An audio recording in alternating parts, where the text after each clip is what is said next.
Greetings and welcome. This is the one and only Esports Machina, and today I'm going to talk about the latest esports hot topic, which is, of course, franchising. And this is a topic that a lot of people have already talked about, but hopefully I can provide a new, unique point of view to this subject.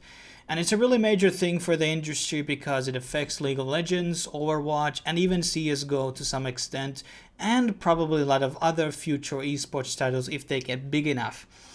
And let's go into nutshell what the franchising model essentially means. So it means a league. Let's say there's 10 or 12 slots in the league, and organizations are in the bidding war to buy a slot from those leagues. And once you have bought the slot, you cannot lose it. So even if you place 10th for 10 years in a row, you're still gonna keep that spot in the league, and you're still gonna, usually there is a revenue sharing model in these franchising leagues, so you get the teams own a stake in the league and they get portion of the earnings that is generated through TV deals and sponsorships and to some extent stuff like that. And probably something that Riot and Blizzard are going to do with their teams if they're going to proceed with this franchising model.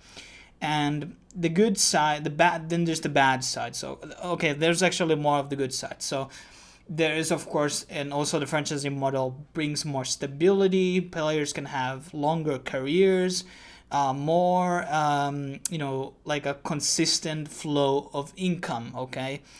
But then there's the bad stuff. For one, like the team that is never going to be the best in the league essentially can sandbag throughout the league whole year or the whole season. They don't really need to do anything because in their contracts they're contracted to get money. So there might be some organizations or teams that don't really care about placing first in the league.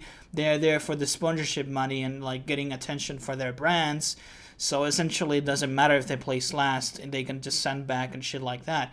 Obviously you have a lot of people in sports that this doesn't really happen, but in my opinion esports does have bit more of those players who are not as competitive as people are in sports. I think I don't really state it as a fact, but this is kind of something that I've seen that a lot of people have kind of like randomly gotten into these pro teams and just kind of played because they enjoy the game, but don't necessarily be like the most competitive people. And that's why a lot of people have gone into streaming and do that full time instead than the leagues. And there's definitely like a money issue there where the streaming gives you much more money, but it's not really fixable situation due to this whole donation culture, what's happening on Twitch. And so other bad sides of the things in this context, and especially on the LCS context, is that Riot, for instance, has to approve all the teams, and they might give a priority to these established, sports brands from NBA or from the NHL or, football leagues from Europe. And all the traditional esports teams that has been building up this industry and be the pinnacles of this industry, maybe Complexity Gaming doesn't really have $1 million backers behind them. TSM, to an extent, I don't think they have either, but they're really big through sponsorships though.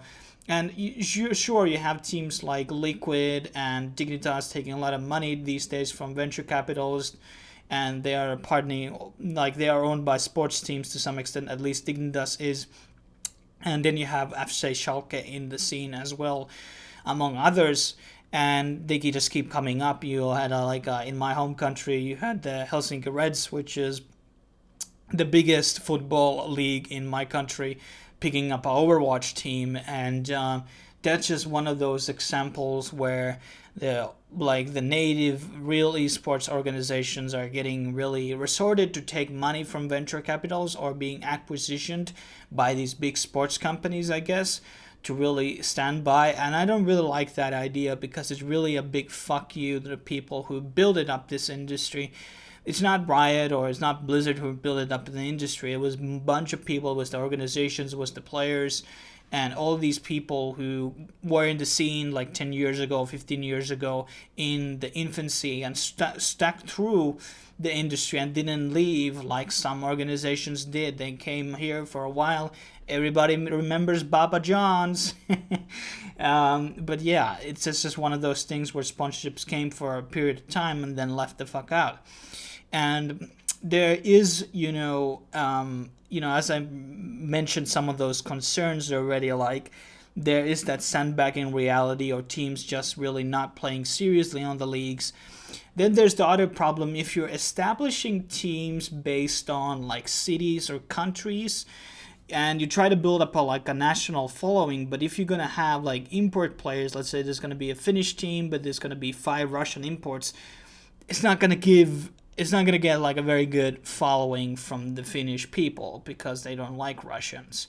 So I think that's like a good example of a bad situation, really, where if you do try to really focus too much on nationalities, and like having a team that is just from one country hasn't really worked out too well. I think good example is CGS.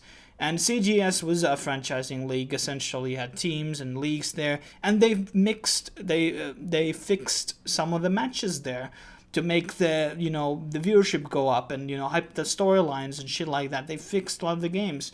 The results were like predetermined, and that's something that can happen on franchising thing. And I think also it can bring a lot of bad people to the industry who are there for the money. A lot of the organizations claim that, yeah, we care about the players, this is great for the players, but in the end of the day, they really want money. I think many of the organizations really are there for the big bucks, and that's why they have taken venture capital money, because that just proves my point that they are there for the fucking money, not for the victories or not for the fucking players. And obviously, from the player point of view, it's great. It's really great. They get more money, more stability. Maybe good players, maybe consider going pro, like the bigger chance. But then again, it's not really good for the viewers either. Like, relegations are one of the best. In the LCS especially, I haven't watched any of really the LCS normal games, the regular season games at all in like the past 2 years. But I always kind of watch the playoffs and the relegations, because those are the most interesting games that you can watch. And there's something, a stake on the line, and there's a bit of a storyline with the underdog. I really like guys from fucking coming from the fucking Delhi slums or some shit, and just becoming a team in the fucking LCS or in the Overwatch League. And that's a really cool thing about it. But that never can happen. The Cinderella story never can happen on franchising. It just doesn't happen. I mean, obviously, the franchising leagues always can pick up teams and players, like, randomly, obviously, but for the most part, I don't think it's the best, really, for the viewership. I'm also not really the person who is really an advocate for leagues in general. I would rather have more international tournaments. I think that has been proven to be the model, especially in League of Legends, Overwatch, CSGO, to be getting more viewership, to see cross-continental, EU versus NA, Korea versus China, and all these are more exciting than seeing in-house stuff.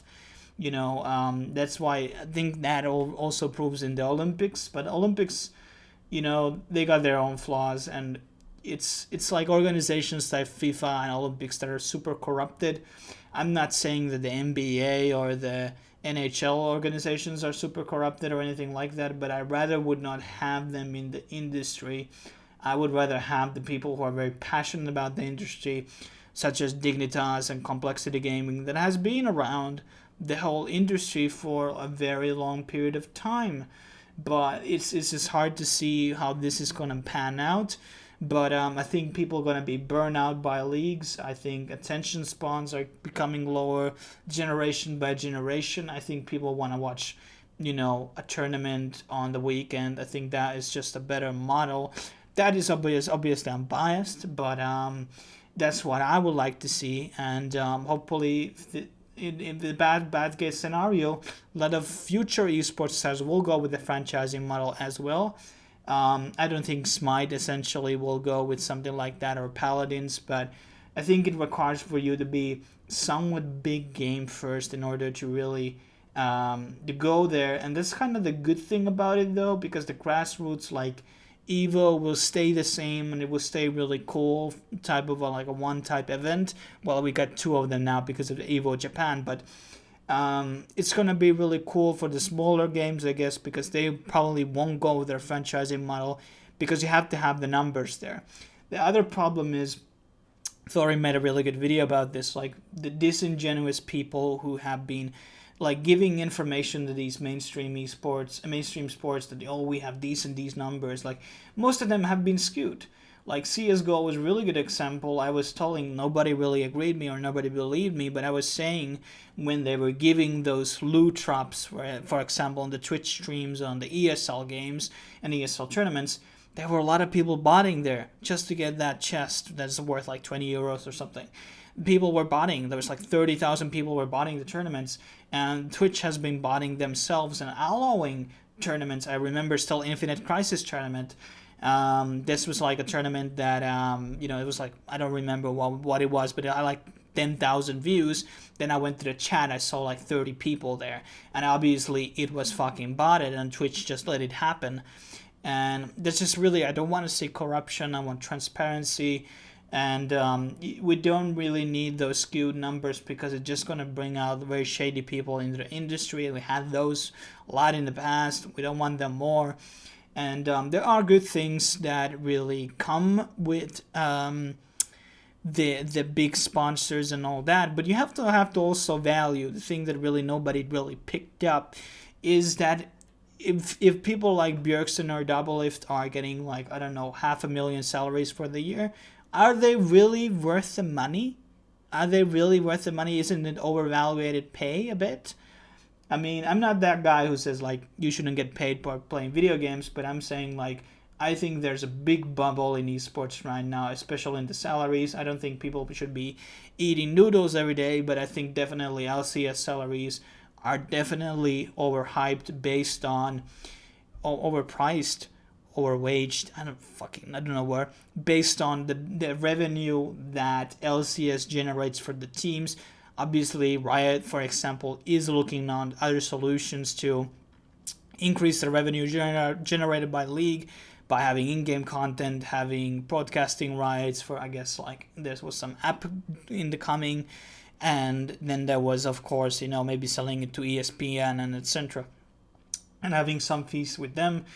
But I think, as people, I probably said this before, I'm a meritarian. I believe in meritocracy.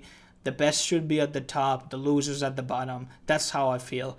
And because of that, I just can't go with the franchising model. I don't really like the idea where you're going to have this super really bad team outside in the league, like placing 10th, and you have this super sick team outside the league who can't make it in due to being franchised. And then you have like blacklists, and then you can have these organizations inside the league. The franchising league can like go into like blackmail the companies, and that's what has happened in the LCS, where Reggie and his LCS alliance, so to speak, have been coming to really blackmail Riot to go in the franchising model. And they have pretty much all the NA-LCS teams signed up except Echo Fox. And this is guy, Rick Fox, really, he's been pretty good in esports. I was really surprised that he didn't sign that, because he came from NBA, which is, correct me if I'm wrong, it is a franchising model.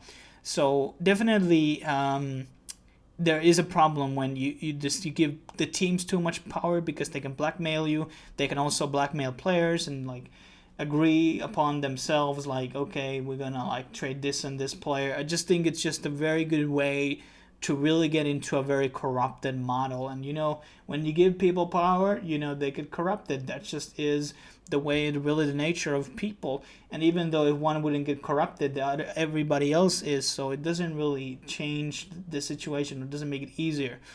And there's just many things that really can go wrong with the franchising. And the upside is not that good, because the players already get paid quite a lot in the LCS, for example. And the fact that the viewer is not going to gain anything from the franchising.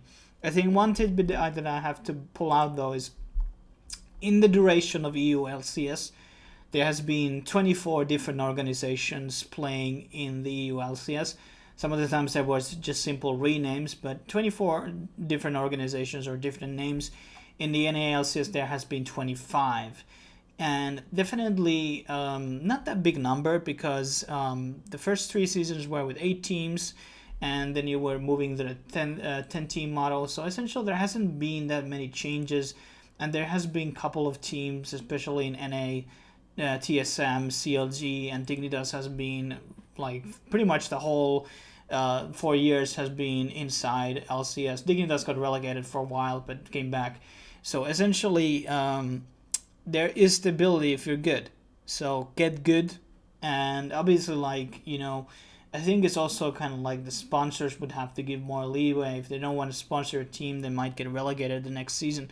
You still got like 4 months of, you know, prime time advertising, and I think that's pretty good. So it's really weird that you would have to demand them to be the full season or something like that.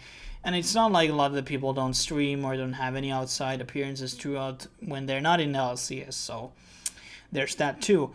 But to really summarize my thoughts, I don't think franchising is really a good model for the viewer. It's not really good for the industry. It's kind of like a, you know, short-term solution for stability for the teams and the organizations. And one of the things, I guess, the good thing about it is, this is one of the best things that could happen from my point of view, is that you're going to have that same brand being there, because there's an ideal case where you can have organizations coming up each season swapping all the time, and they will never have the time to establish their brand or create fan merch and stuff like that. But this is a very hard topic in general. I could go on another 20 minutes talking about it, but I'm really hoping that it won't go through, but it seems like it will go in Overwatch. There's a still leeway that it won't happen in League of Legends. It depends on how much Riot is pressured by Reggie and his alliance, but it's essentially, I think it just, people probably don't want. You maybe think people who are pro franchising right now, they may think it's a good idea, but it's not for the long term. And I think I really stand by that statement that a lot of the esports players in League of Legends are overpaid at this point, and they really need to just kind of fix their bubble, to be honest, at this point. And you know, maybe they pay the fucking casters instead. Okay, shots fired. And thanks for watching this video. Hopefully it was insightful, and I would love to debate with people on these subjects on more. If people have personal feelings or comments they want to share about this, please leave them on the comment section below, and I will see you on the next video, whatever it may be. And thanks for watching.